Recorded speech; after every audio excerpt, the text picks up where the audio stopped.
Breaking news చూస్తున్నాం. మాజీ MLA Vallabhaneni వంశీని అరెస్ట్ చేశారు హైదరాబాద్లో పోలీసులు. అరెస్ట్ చేసి విజయవాడకు తరలిస్తున్నారు. హైదరాబాద్లో మాజీ ఎమ్మెల్యే వల్లభనేని వంశీ అరెస్ట్ అయ్యారు. ఇక్కడ అరెస్ట్ చేసి విజయవాడకు తరలిస్తున్నారు పోలీసులు. అయితే మరి ఎందుకు అరెస్ట్ చేశారు, ఏ కారణాలతో? ఇప్పుడు ఇదే క్వశ్చన్. అంటే గన్నవరం టీడీపీ ఆఫీస్పై దాడి కేసులో అరెస్ట్ చేశారా, లేకపోతే ఇంకేదైనా కేసులో వంశీని అదుపులోకి తీసుకున్నారా? దీనికి సంబంధించి ఇప్పటికైతే స్పష్టమైన సమాచారం లేదు. మరి కాసేపట్లో క్లారిటీ ఇవ్వబోతున్నారు ఏపీ పోలీసులు. ఒకవేళ గన్నవరం టీడీపీ కార్యాలయంపై దాడి కేసే అయితే ఇందులో వల్లభనేని వంశీ సహా మొత్తం 88 మందిని నిందితులుగా చేర్చారు.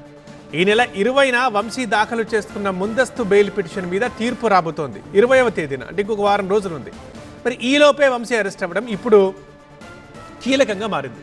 2023 ఫిబ్రవరి 20న గన్నవరంలో టీడీపీ ఆఫీస్పై దాడి జరిగింది. అంటే ఈ ఫిబ్రవరి 20 వస్తే 2 ఏళ్ళు అవుతుంది. ఇప్పుడు వంశీ అరెస్ట్ మరి ఇదే కేసులోనా, లేకపోతే మరో కేసులోనా అనేది మరికొద్దిసేపట్లో పోలీసులు చెప్తేనే మనకు తెలుస్తుంది.